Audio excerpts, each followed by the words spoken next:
भारतीय वज़ीर तालीम धर्मेंद्र प्रधान के इस्तीफे तक एहतजाज जारी रहेगा। कॉकरोच जनता पार्टी ने मोदी हुकूमत को 2 टोक पैगाम दे दिया। नई दिल्ली में हुकूमती दबाव और पुलिस क्रैकडाउन के बावजूद कॉकरोच जनता पार्टी का एहतजाज दूसरे रोज भी शिद्दत से जारी रहा। मुजाहिरीन ने नाकाम तालीमी पॉलिसियों पर वज़ीर तालीम धर्मेंद्र प्रधान और वज़ीर-ए-आज़म नरेंद्र मोदी दोनों के इस्तीफे का मुतालबा कर दिया है। मंगल को भी सैकड़ों मुजाहिरीन भारतीय रियासती दबाव को मुस्तरद करते हुए नई दिल्ली के जंतर मंतर एहतजाजी मकाम पर मौजूद रहे। पीर को हज़ारों तलबा तालिबात, वालिदैन, नौजवान और समाजी कारकुनों ने हुकूमती रुकावटें तोड़ते हुए भारतीय पार्लियामेंट की जानिब मार्च किया। पुरअमन मार्च को ताकत से रोकने के लिए भारतीय पुलिस की कोशिश के दौरान एहलकारों और मुजाहिरीन के दरमियान शदीद झड़पें हुई। भारतीय पुलिस ने पुरअमन मुजाहिरीन को मुंतशिर करने के लिए आंसू गैस की शदीद शेलिंग की, वहशियाना लाठीचार्ज का बेदरेग इस्तेमाल किया।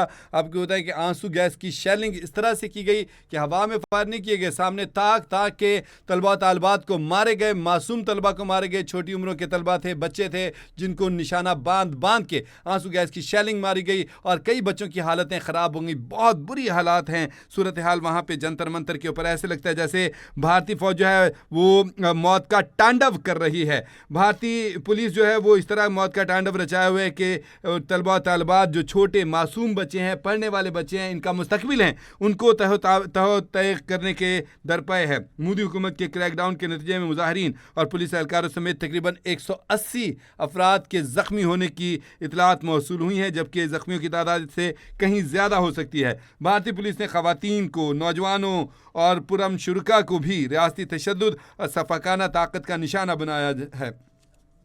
सीजेपी कॉकरोच जनता पार्टी के रहनुमाओं के वफ़द ने भारतीय जनता पार्टी के सदर जेपी नड्डा से मुलाकात करके हुकूमत के सामने वाज़ेह मुतालबात पेश किए।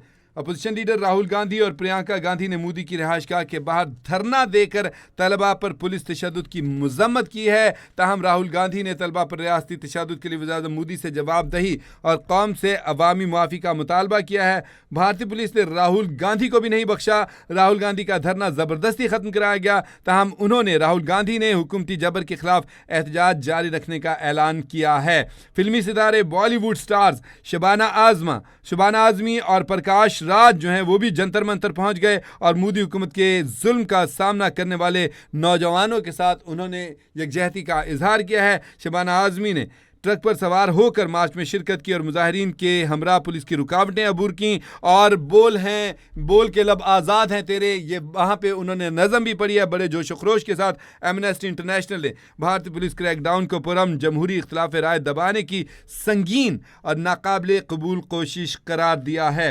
जंतर मंतर पर एहतजाज बदस्तूर जारी है। तहम मज़ीद खूनरोज़ी से बचने के लिए सीजेपी ने दूसरा पार्लियामेंट मार्च मौखर कर दिया है, क्योंकि भारतीय पुलिस जो है वो कोई लिहाज मुरवत नहीं कर रही। उसने नहीं देखा कि बच्चे हैं, उसने नहीं देखा बच्चियां हैं, उसने नहीं देखा बड़े हैं और उसने नहीं देखा बुजुर्ग हैं, उसने नहीं देखा कि मासूम हैं, उसने ये नहीं देखा कि उनका अपना मुस्तकबिल है। उन्होंने सिर्फ गोलियां दागी, सामने आंसू गैस की शेलिंग की और शेल फायर की और ताक कर शेल फायर की, जो जाके स्टूडेंट्स को लगे, तलबा तालिबात को लगे, बच्चियों को लगे। और आपको बताएं कि अभिजीत दिप के एक मकाम पर बाकायदा रोने लगे, आप दीदा हो गए कि उन्होंने कहा कि मेरे सामने छोटी बच्ची के सीने के ऊपर पांव रखकर उसके ऊपर तशद्दुद किया जा रहा था, उसको मारा पीटा जा रहा था। उन्होंने कहा कि ये किस तरह का वो हमारा एहतजाज रोकने की कोशिश की जा रही है। हम पुरअमन एहतजाज कर रहे थे, लेकिन ऐसे हालात, उन्होंने कहा कि ऐसे हालात तो दुश्मन भी नहीं करता। बहरकैफ जंतर मंतर पे अभी भी एहतजाज बदस्तूर जारी है। मई 2026 में सोशल मीडिया से शुरू होने वाली इस तहरीक ने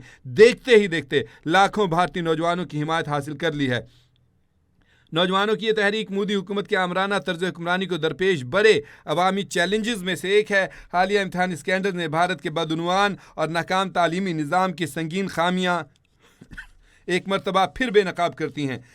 इम्तहानी पर्चा लीक होने के बाद तकरीबन 22 लाख मेडिकल उम्मीदवारों को दोबारा इम्तहान देने की अजियत बर्दाश्त करनी पड़ी। तकरीबन 20 लाख हाई स्कूल तलबा के ऑनलाइन मार्किंग निज़ाम में बेज़ाब्तगियों ने भारतीय तालीमी इदारों की साख मज़ीद मजरूह कर दी है।